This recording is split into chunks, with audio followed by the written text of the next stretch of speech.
Growing up in Oak Ridge Valley was like living inside a Norman Rockwell painting. Our town was the kind where people still left their doors unlocked at night, and neighbors brought casseroles when someone was sick. My father has been the county sheriff here for 22 years, and in all that time, I have never seen him abuse his authority or even mention his position when dealing with personal matters. He is the kind of man who changes his own flat tires rather than calling a deputy, who waits in line at the grocery store even when people offer to let him go ahead, and who has earned respect not through intimidation, but through fairness and integrity. I moved away 10 years ago for college and then work, but I always make time to visit home whenever I can.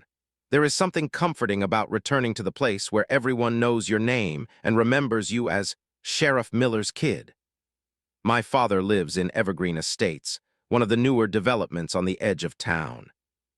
When he purchased the home 5 years ago, following my mother's passing, the Homeowners Association seemed like a reasonable organization designed to maintain property values and community standards. Nothing too extreme, just basic rules about lawn maintenance, exterior paint colors, and holiday decorations. But something had changed since my last visit 6 months ago. As I drove through the entrance gates that Friday afternoon, I noticed an abundance of new signs posted throughout the neighborhood. HOA violations will be prosecuted, 24-hour security enforcement, and trespassers will be detained, language that seemed oddly aggressive for our peaceful community. I pulled into my father's driveway, noticing how immaculately he maintained his modest ranch-style home despite having recently recovered from triple bypass surgery. The doctors had only cleared him to return to light duty at the sheriff's office 2 weeks prior. "Dad," I exclaimed, embracing him carefully on the front porch. At 62, he was still broad-shouldered and stood tall, though I noticed he had lost weight during his recovery. His silver hair was freshly trimmed, and his eyes, always alert and observant, lit up when he saw me. "Welcome home, kiddo," he said warmly. "How was the drive?" We spent that evening catching up, and I helped him prepare dinner. His doctor had him on a heart-healthy diet now, much to his good-natured grumbling. It was only when Mrs. Henderson from next door stopped by with a pie that I first heard the name Victor Blackwell. "Your father is too modest to complain," Mrs. Henderson whispered to me in the kitchen. "But that Blackwell man has been leaving violation notices on his door almost daily while he was in the hospital. Something about unapproved birdbath placement and grass being a quarter-inch too tall. Absolute nonsense." When I asked my father about it later, he just shrugged. "Some people need to feel important," he said simply. "The HOA board appointed him as some kind of security coordinator, but the man acts like he is running a police state. I have tried to explain to him that he has no actual law enforcement authority, but—" He trailed off, shaking his head. "I do not want to embarrass him. He applied to the police academy 3 times and never made it through. This seems to be his way of compensating." I had no idea then that my quiet weekend visit home was about to collide with Victor Blackwell's power fantasy in a way that would transform our entire community. The next morning at breakfast, I noticed my father paging through a stack of official-looking notices. Upon closer inspection, they were all from the HOA, each detailing alleged violations with outrageous fines attached: $150 for unauthorized wind chime auditory disturbance, $200 for non-compliant mailbox height, and most absurdly, $300 for failure to submit exterior door color for annual reapproval. All were signed Victor Blackwell, HOA Security Enforcement Officer. "Dad, this is ridiculous," I protested. "These are not even real violations, and some of these rules do not exist in the HOA covenant I helped you review when you bought this place." My father sipped his coffee thoughtfully. "Many of the neighbors are elderly and living on fixed incomes. They are just paying these fines because they are afraid of causing trouble. I have been meaning to address it at the next board meeting, but my recovery has taken priority." I suggested we take a break from the topic and go to lunch at his favorite diner in town, Carson's, where they had recently added some heart-healthy options to the menu specifically in his honor. We spent a pleasant afternoon reminiscing and catching up. My father seemed more relaxed than he had been in months. the color returning to his face as he shared stories about his early days as a deputy. It was around 3 in the afternoon when we turned back into Evergreen Estates. We had just passed through the stone entrance when bright yellow lights suddenly flashed behind us. In the rearview mirror, I saw a dark blue sedan with "Security" emblazoned on the side in large white letters. It was not an official police vehicle. The lights were clearly aftermarket editions and lacked the official red and blue configuration of law enforcement. But the driver was behaving as though he had full authority to conduct a traffic stop. My father sighed deeply and pulled to the side of the road. "And here we go," he murmured. In the side mirror, I watched as a stocky man emerged from the security vehicle. He was wearing what appeared to be a police uniform, but something was off about it: patches in the wrong places, an oversized badge that gleamed too brightly to be standard issue, and a utility belt loaded with various equipment that no HOA security would legitimately need. He approached with the exaggerated swagger of someone playing a role rather than someone who had earned their authority. "License and registration," the man barked, without introducing himself or explaining the reason for the stop. Through the open window, I could now see his name tag, VBLACKWLL. So this was Victor. My father, ever calm, responded politely. "Good afternoon, Mr. Blackwell. May I ask why you have pulled us over on a public road?" Victor's face flushed slightly at being addressed as Mr. rather than officer. He tapped a small camera attached to his shirt pocket and spoke with theatrical formality. "I am documenting multiple HOA violations associated with your property, Sheriff Miller. I need you to step out of the vehicle immediately." My father raised an eyebrow. "I do not believe that is necessary for a discussion about homeowner regulations, Victor.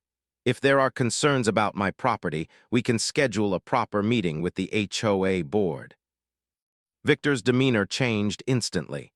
His face reddened further, and he placed his hand on what appeared to be a holstered taser, an alarming escalation for what should have been at most a civil matter. "Exit the vehicle now," he demanded, his voice rising. "You are interfering with HOA security operations." I quickly pulled out my phone and began recording, sensing that the situation was spiraling in a dangerous direction. My father remained composed, his hands visible on the steering wheel, the same professional courtesy he had taught his deputies to show during tense encounters.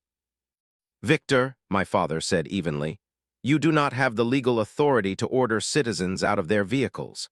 I am going to drive home now, and if you would like to discuss HOA matters, you can." Before he could finish his sentence, Victor wrenched open the driver's side door. "You are resisting HOA enforcement," he shouted, grabbing my father's arm and attempting to physically pull him from the car. I gasped in shock as my father winced in pain. The incision from his recent surgery was still healing. "Stop it," I shouted. "He just had heart surgery." Victor ignored me completely, his face contorted with self-righteous anger as he continued pulling on my father's arm.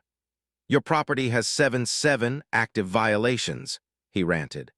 "Unapproved mailbox height, non-regulation lawn ornaments, unauthorized bird feeder placement. The board has authorized me to place a lien on your property if you do not comply immediately." My father, despite being physically stronger even in his recovering state, did not resist or fight back. He simply reached with his free hand into his jacket pocket and withdrew his wallet. With deliberate calm, he flipped it open to reveal his sheriff's badge and identification. "Victor," he said quietly, "I think we need to de-escalate this situation right now." The change in Victor's expression was almost comical. A flash of confusion, followed by dawning recognition.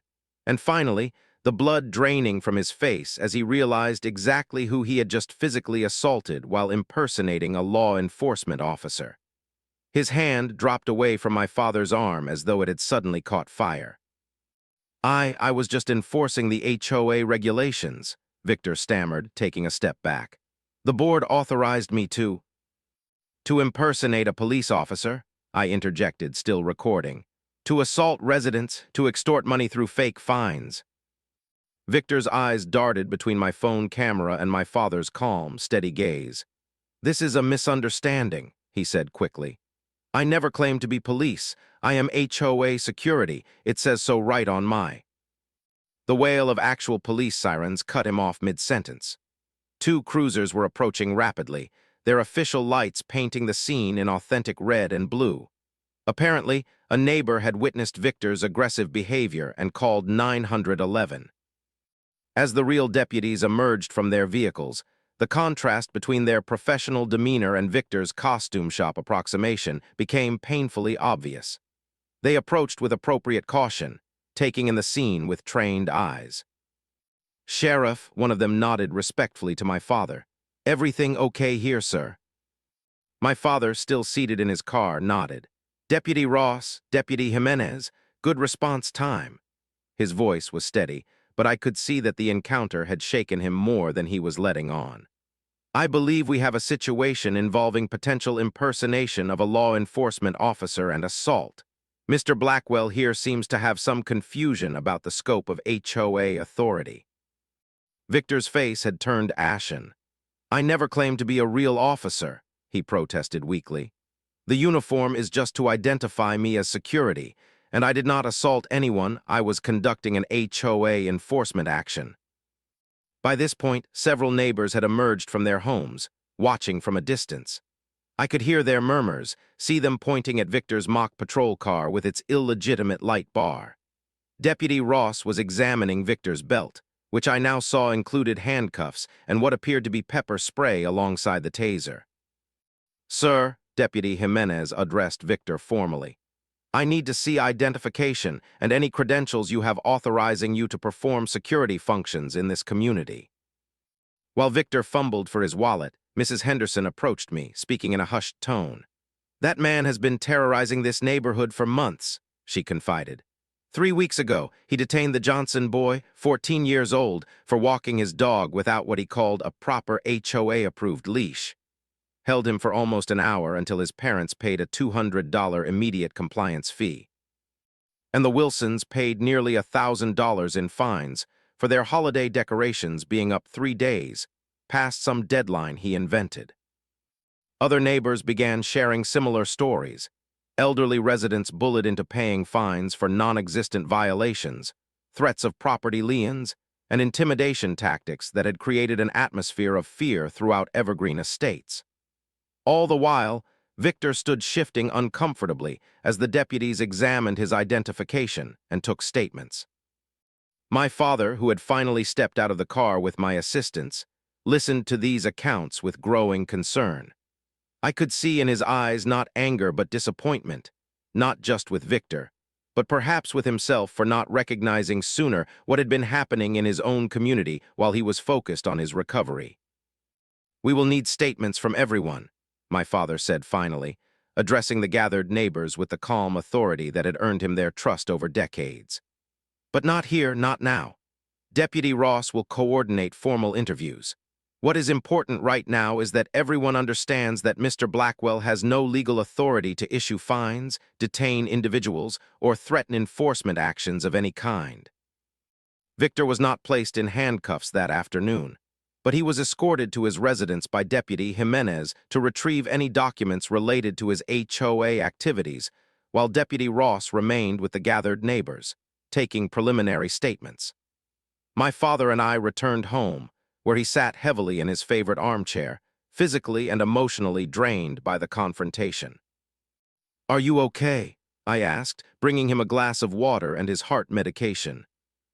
He nodded slowly, just disappointed that people were being intimidated right under my nose and I did not see it. He looked up at me. "That stops now." The next morning, I woke with a sense of purpose. While my father rested, I began gathering information. First, I contacted Jordan Chen, a neighbor who served on the legitimate HOA board. He was horrified to learn the extent of Victor's actions. "We did appoint him as a volunteer neighborhood watch coordinator," Jordan explained, "but nothing more. He was supposed to report issues to the board, not enforce anything himself. He certainly was not authorized to collect fines directly or issue violations without board approval."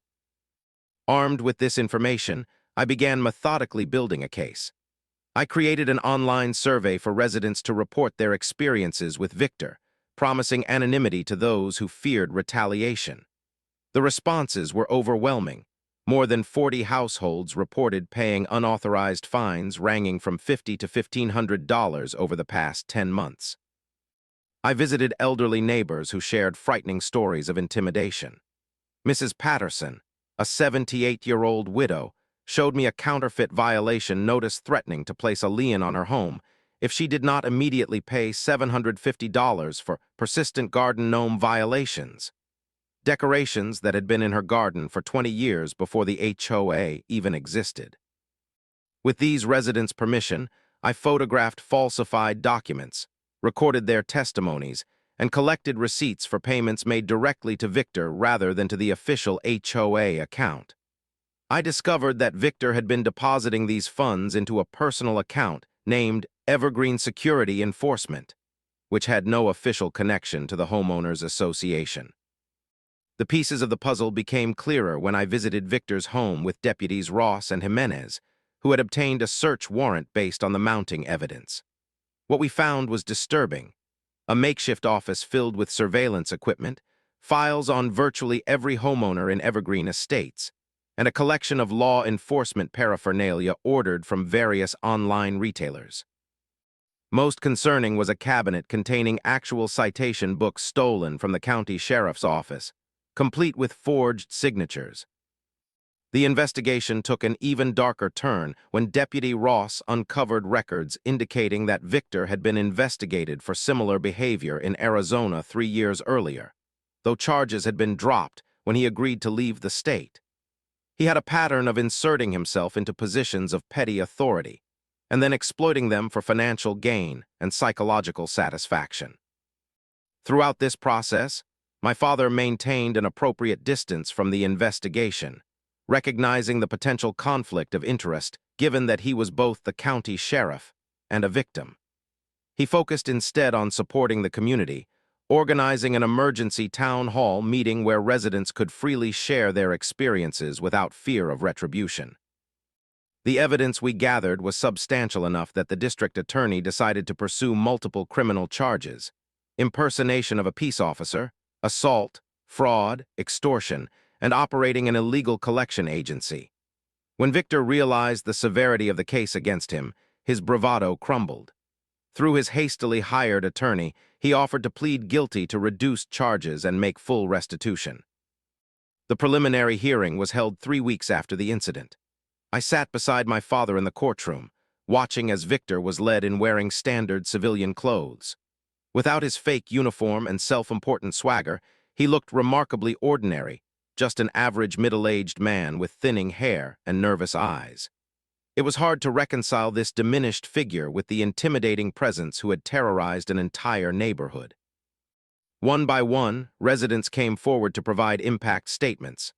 Mr. Guzman, a Vietnam veteran, described how Victor's aggressive confrontations had triggered his PTSD.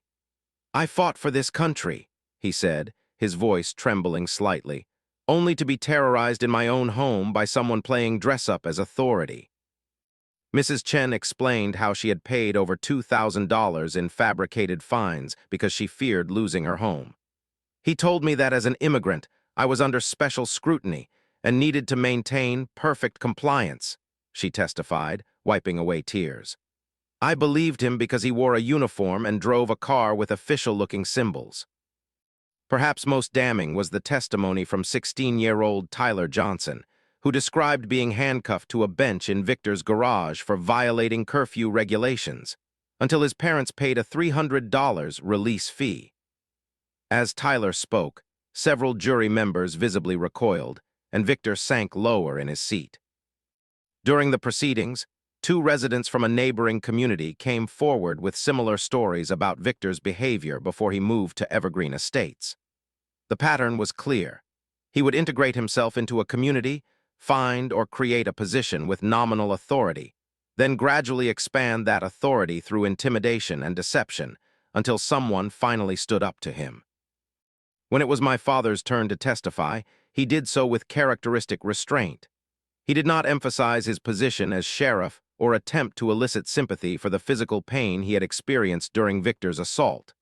Instead, He focused on the breach of community trust and the exploitation of vulnerable residents. His testimony was powerful precisely because of its measured tone and focus on facts rather than emotion. After 3 days of testimony, Victor accepted a plea deal. He would serve 18 months in the county jail, followed by 5 years of probation, and make full restitution to all affected residents. Additionally, he would be prohibited from living in any community with a homeowners association or serving in any capacity involving rule enforcement or security for the rest of his life. As Victor was led from the courtroom, he glanced briefly in our direction. For a moment, our eyes met, and I saw not anger or defiance, but a flicker of shame, perhaps the first genuine emotion I had observed in him. The aftermath of Victor's reign of terror required careful community healing.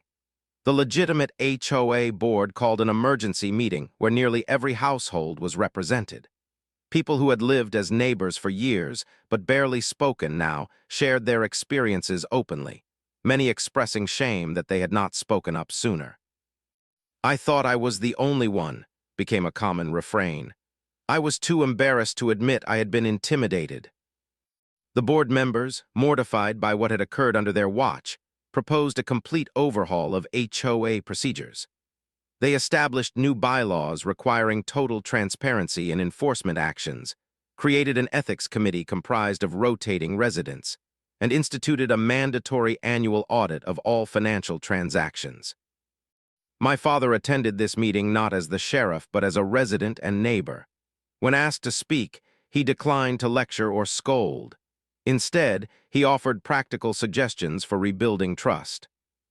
"Communities work when people look out for each other," he said simply. "Not through intimidation, but through mutual respect and open communication. Let us use this unfortunate chapter to build something better." His words resonated deeply. In the weeks that followed, residents began organizing community events, barbecues, cleanup days, and even a legal clinic where a volunteer attorney explained homeowners' rights and the proper scope of HOA authority. The neighborhood watch was restructured with clear guidelines emphasizing observation and reporting rather than confrontation or enforcement. The restitution process began with the recovery of approximately $47,000 from Victor's illegal enforcement account.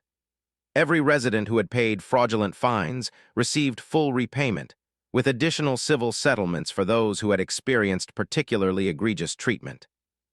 Small but meaningful gestures of reconciliation appeared throughout the neighborhood.